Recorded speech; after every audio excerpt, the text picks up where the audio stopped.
네, 오늘은 일단 시장이 기본적으로 조정장이었죠. 갭 상승 살짝 해서 코스닥 기준 하루 종일 하락하는 장세였습니다. 그렇기 때문에 사실 전체적으로는 어제보다 더 나아가서는 엊그제보다 상당히 재미없는 장이 평균적으로 펼쳐졌고 다만 종목별로는 이제 강한 종목이 몇 개가 있었는데 그런 종목들을 살펴보니까 보통 바이오 쪽에 속해 있더라. 그리고 대형주에 속해 있더라. 이런 것들을 공통점을 찾을 수 있었을 겁니다. 뭐 코오롱 생명과학이 사실 원래는 대형주였는데 지금은 대형주 취급을 받기가 어렵잖아요. 원래 어제까지만 해도 천억 정도, 천억대였어요. 천억대. 조단위 종목이 천억대까지 떨어졌다는 거는 그동안 얼마나 많이 떨어졌다는 겁니까? 그렇죠? 대형주가 아닌 게 된 거죠. 지금 거의 뭐 소형주 취급을 받았던 거고. 어쨌든 그런 것들이 다시 어느 정도 이제 내용을 동반해서 급상승을 했고 상한가에 들어왔고 HLB도 막판에 그 임상 이상 승인 이슈를 붙여서 뉴스를 동반해서 갑자기 급상승을 했어요. 거의 뭐 수직으로 사실 미리 들어가 있지 않으면은 뭐 비중을 실을 수가 없는 형태로 그냥 수직 상승을 하면서 어떤 4만 원대까지 진입을 했는데 그다음에 또 뭐 태고사이언스 어제는 인스코비였죠. 어제는 인스코비가 탈모와 관련된 줄기세포와 관련된 재료를 가져오면서 어, 급상을 갖고 아침에 시작하자마자 상한가 갖고 인스코비가 오늘은 이제 태고사이언스가 당뇨병 재료를 가지고 점상을 갔어요. 이게 지금 공통점이 뭔가요? 바이오주들 뭐 대형주도 대형주고 오늘은 좀 대형주의 특징이 좀 있었고 뭐 그게 아니더라도 재료가 동반된 바이오주들의 힘이 한 방에 실리고 있습니다. 근데 바이오주들이 지금 최근에 강했던 시기가 아니잖아요. 이미 엄청나게 떨어진 시기라는 거예요. 바이오주들은 대부분 뭐 완전 뭐 폭락, 다른 것보다 더 많은 폭락을 해서 이런 위치를 보이고 있는 게 대부분이었어요. 그런데 이렇게 그래 시장 때문에 코스닥의 뭐 절반은 바이오니까 코스닥 시장이 폭락할 때 같이 더 많이 떨어졌던 바이오 종목들이지만 여기서 이 종목들이 앞으로 재료가 나올 만한 그래 그래도 이거는 이 뭐 예를 뭐 어떤 뭐 희귀병 난치병 관련주로서 기대감이 있고 불치병 치료제 기대감이 있고 뭐 신약 개발 신약 임상도 한 뭐 2상 3상 얘기가 있고 또는 뭐 기술 이전 이슈가 있고 가능성이 있고 이런 재료들에 따라서 아니 뭐 줄기세포 또 신약 개발이죠. 어제 인스코비도 어쨌든 줄기세포를 이용한 탈모 치료제 개발에 관련된 거니까 어쨌든 이런 재료들이 있을 가능성이 있고 정상적인 종목이라면 정상적으로 물론 코오롱 생명과학은 그렇게 정상이라고 보기는 어려워요. 관리 종목까지 딱지를 붙였으니까 뭐 티슈지는 거래 정지고 근데 이제 그런 것들은 이제 약간 번외로 두고 일반적으로 정상적인 종목 상태에서 시장 때문에 빠졌던 종목은 이 재료를 찾아 앞으로 떠날 겁니다. 재료가 동반돼서 들어올 때 좀 힘있게 들어온다는 거예요. 지금 그게 지금 계속 며칠 사이 나타나고 있잖아요. 굉장히 긍정적인 거예요. 바이오 쪽에 일단 힘이 실릴 어, 준비가 되고 있다는 거잖아요. 어쨌든 기관 자금 오늘 HLB 같은 경우는 그냥 기관이에요. 기관성 자금이 그냥 땡겨버린 거고 개인들이 뭐 거기서 한 숟가락 얹혀 있는 거지 사실 뭐 주도해서 올릴 수는 없는 거니까 어쨌든 기관 외국인들이 지금 놀고 있던 자금은 이런 것들 이런 재료가 있을 만한 종목들이고 재료가 동반되면 그냥 가차 없이 그냥 한번 상승으로 밀어붙이겠다라고 지금 신호를 주고 있는 나날들입니다. 어제와 오늘의 경우 그렇기 때문에 그러면 우리가 해야 될 거는 뭐예요? 우리가 어차피 이게 수직으로 갑자기 뚝 치고 달면은 그냥 따라가는 수밖에 없어요. 근데 그게 뭐 쉬워요? 물량시키기도 어려워요. 왜 따라가는 건 결과적으로 이렇게 간 거지. 사실 재료가 괜찮았기 때문에 결과적으로 간 거지. 이렇게 가다가 순간적으로 내려가는 건 천지입니다. 그러면 이런 것만 자꾸 쫓으면 일단 중간에 빠른 커트가 안 되면 다 그냥 이거 얻어맞게 돼 있어요. 근데 그래서 미리 들어가서 익절 보면서 반 나누고 이렇게 하는 거를 이제 직장인 기준으로 선호를 해야 된다는 건데 어쨌든 지금 우리가 준비해야 될 거는 재료가 동반될 수 있는 바이오 종목에 미리 들어가 있어야 된다는 겁니다. 미리. 그래서 그런 것에 대한 준비. 셀리버리 같은 거 이제 기술 이전 이슈로 부각받을 수도 있다고 봅니다. 이거 얘기가 많이 나왔다가 시장 폭락을 맞아가지고 다시 많이 밀렸던 건데 이런 것들 뭐 그 이후에 바뀐 것 하나도 없어요. 그 내용 바뀐 거 하나도 없기 때문에 이때 들어왔던 거 다시 커버를 하고 그 이상으로 넘어갈 수 충분히 있다고 봅니다. 그리고 이게 뭐 지금 상장하고 나서 사실 얼마나 지났어요?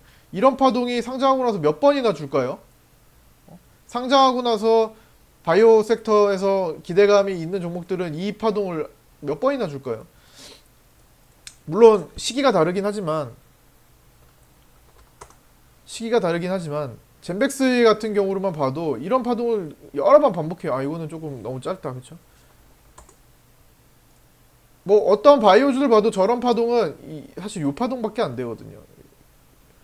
지금 이게 굉장히 낮아 보이죠. 인트론 바이오 같은 거 보면은 과거에 굉장히 낮아 보이잖아요. 근데 지금의 셀리버리 흐름 정도일걸요? 그때 그 당시로 가면은 보세요. 엄청 많이 높이 올라갔다가 떨어졌잖아요. 그 당시에도 이게 200% 퍼센테이지예요.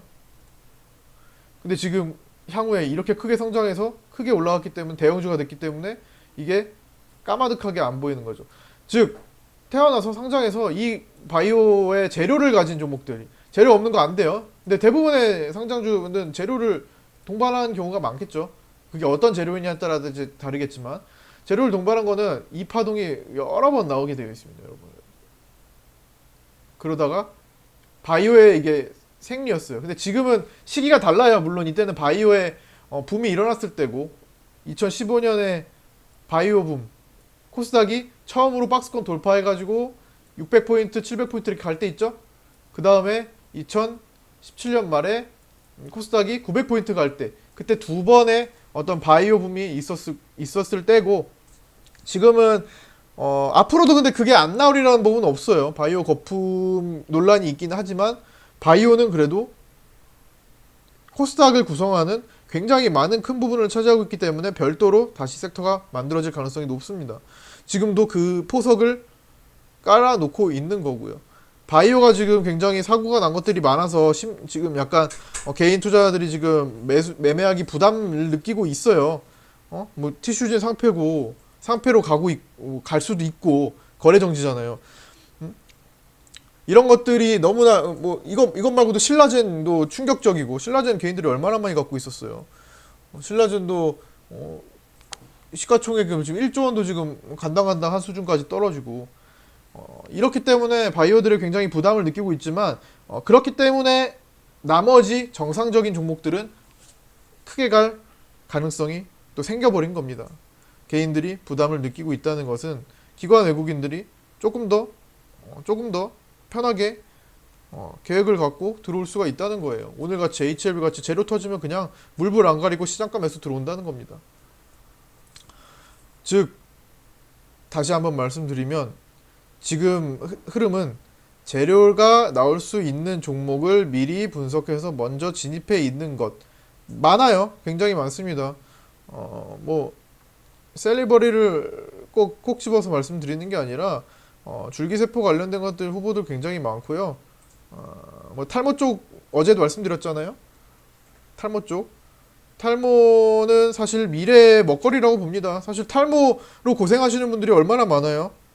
최근 이제 현대인의 고질병이라고 하죠. 어떤 스트레스로 인한 발병이 되잖아요. 요새 스트레스가 얼마나 많아요, 현대인들. 그렇죠? 탈모로 고생하시는 분들, 그리고 그 비율이 굉장히 많아졌기 때문에, 그리고 그게 완벽한 치료가 지금 안 되고 있기 때문에 이쪽은 먹거리가 굉장히 시장이 커질 가능성이 높습니다. 그래서 그런 쪽도 지금 관심을 가지고 재료 잘 분석을 해보면 종목들이 나오게 될 거예요. 그래서 단기적인 흐름이 아니라 정말 바이오 중소형주하고, 그러니까 나중에 대형주가 될 중소형주하고, 그다음에 정치 테마주, 대선 테마주를 준비한 그 시기는 단기간에 뭔가 승부를 내려고 하기보다는 정말 계획적으로 크게 먹는 것들 필요해요. 이거는 그만큼의 종목에 대한 어떤 분석이 좀 필요한 건데, 물론 이렇게 지난달 이번 달처럼 지난달 이번 달처럼 시장이 대폭락을 하는 경우는 아무리 그 종목이 재료가 좋고 기대할 수 있는 내용이 커도 폭락은 면치 못했어요. 그냥 바이오만 다 그냥 던지는 그거였으니까. 괜찮은 바이오들도 굉장히 많이 떨어져 있는 기회라는 겁니다. 이게 황금 기회잖아요. 괜찮은 바이오들, 좋은 바이오들, 나중에 대형주가 될 바이오들, 중소형주에서 지금 놀고 있는 대형주가 될 바이오들이 시장 때문에 밀려서 지금 바닥에 깔려 있어요. 얼마나 좋은 기회예요. 여기에 초점을 맞추고 좀 볼 건데 급하진 않습니다. 급하진 않아요. 뭐 급하게 이렇게 가는 거는 보내버리면 됩니다. 그거 아니고 다른 거 할 것도 많아요. 그러니까 차분차분히 이런 것들은 제가 시간을 충분히 갖고 지금 분석을 하고 있어요. 지금 제 책상 옆에는 뭐 이 바이오 관련 자료들이 산더미처럼 쌓여 있고 항상 어떤 것들을 준비하는데 지금 당장은 뭐 안 하는 것도 있어요. 뭐 지금 당장 들어갈 필요가 없는 것들이나 혹은 우리가 지금 그럴 여력이 안 되는 경우거나 뭐 일단은 주어진 상황부터 해결을 하고 가자는 거니까 하나하나씩 저는 단계를 밟아가는 게 낫다고 봅니다.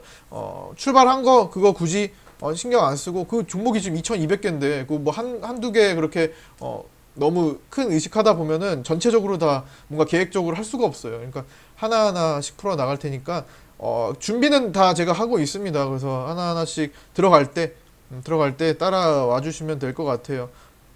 재료가 큰 바이오는 지금 뭐 10% 20%만의 문제가 아니에요. 제가 큼직큼직한 것들을 과거에 많이 드렸었고 그렇기 때문에 거기에 대한 어떤 전략을 항상 생각하고 있습니다. 그래서 이번은 절대적인 기회로 활용할 수 있는 시장이라고만 다시 한번 말씀을 드리고요. 오늘과 같이 이제 오늘 특징이 이렇기 때문에 오늘 더 이쪽에 대한 말씀을 강조해 드리는 거예요. 태고사 언제부터 인스코비 탈모 줄기세포와 관련된 탈모 치료제 개발 가능성, 그다음에 태고사이언스 당뇨병 쪽, 그다음에 코오롱 생명과학이나 뭐 HLB는 뭐 그동안에 많이 떨어진 거를 다시 원위치 시키는 파동에 대한 재료가 나온 거고 나머지 재료가 나올 수 있는 것들 주목을 미리 해 놓는 것이 좋을 거고 하나씩 단계를 밟아가시면 좋을 것 같습니다.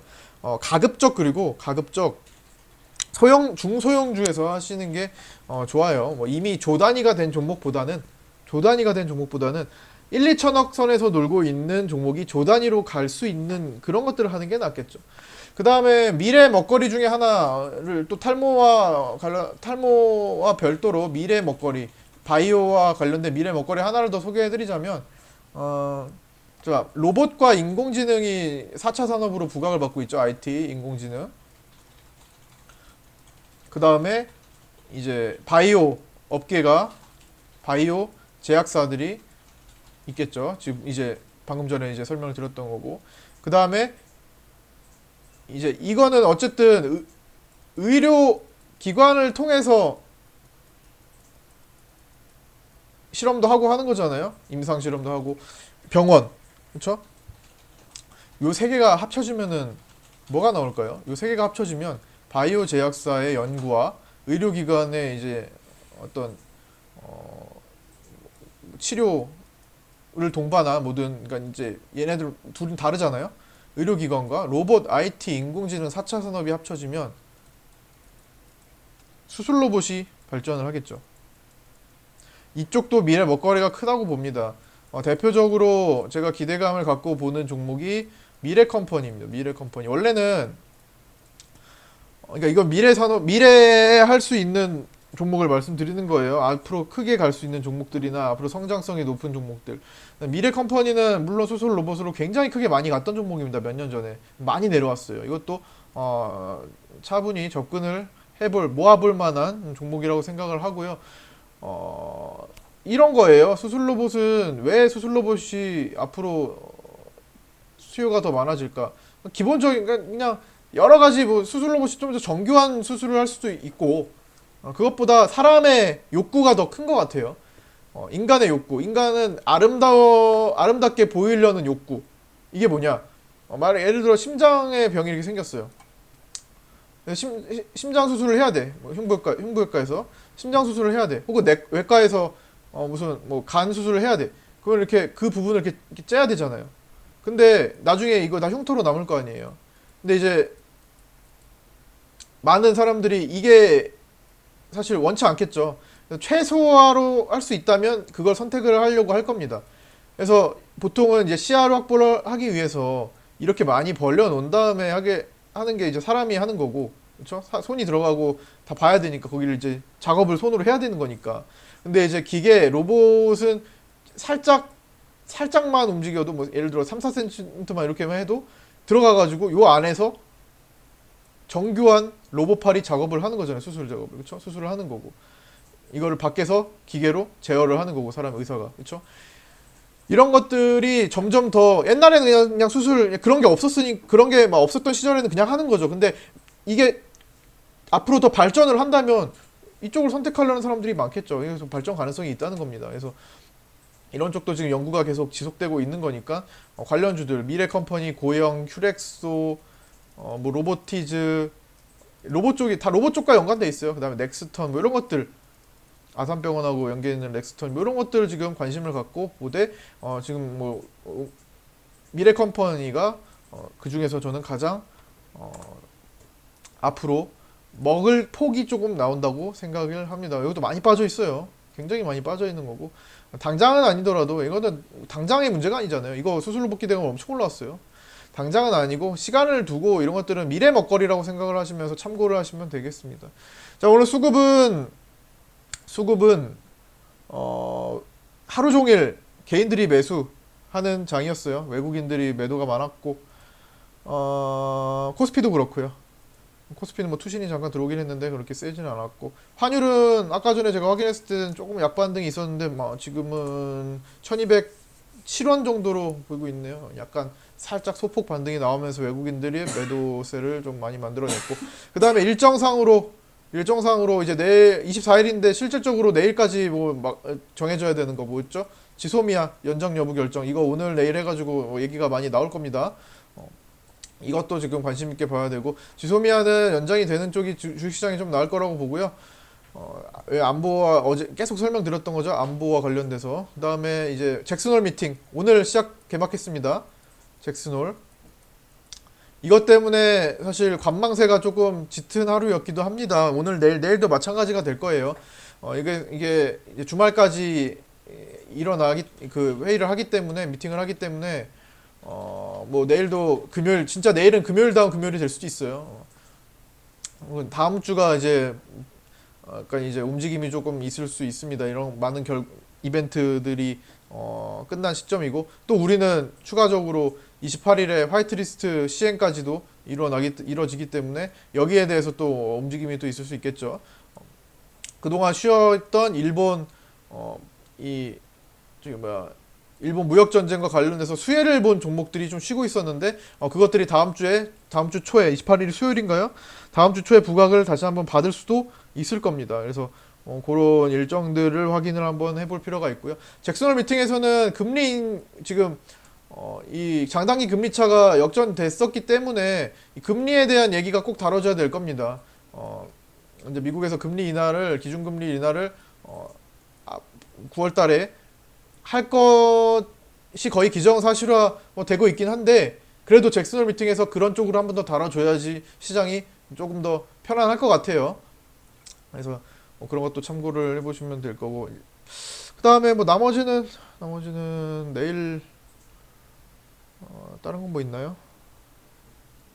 네, 그 말고는 오늘 좀 약간 그거 일부 종목 말고는 좀 지루한 장이었어요. 전체적으로 거래도 시원하게 나오지 않고 그냥 계속 하루 종일 우아향하는 장이었으니까 당연한 거죠.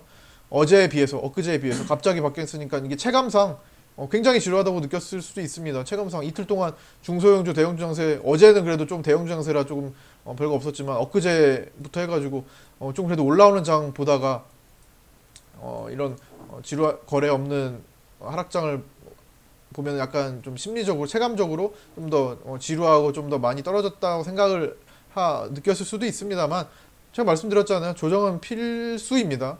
이런 시장 조정은 필수이고, 이거보다 더 조정 나올 수도 있어요. 600포인트까지 열어줘야 될 수도 있습니다. 다음 주에 어떤 이벤트 결과에 따라서 600포인트 그 이하 혹은 그 이하까지도 열릴 수도 있어요. 근데 충분히 거쳐가야 될 문제라고 보시고요.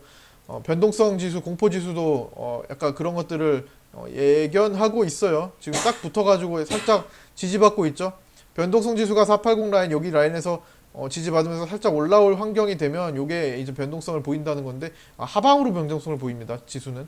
그거 참고하시고, 겪어가야 될 문제니까 당황하지 마시고 좀 시간을 두고 9월 달에 한 주 정도 겪을 수 있고, 뭐 9월 달에 옵션, 선물 옵션 만기까지는 다시 무난하다는 말씀 다시 반복해서 드립니다. 자, 일단은 뭐 지금 뭐 변화사항이 있으면 당연히 변하겠지만 현재 기준으로는 그렇다는 겁니다.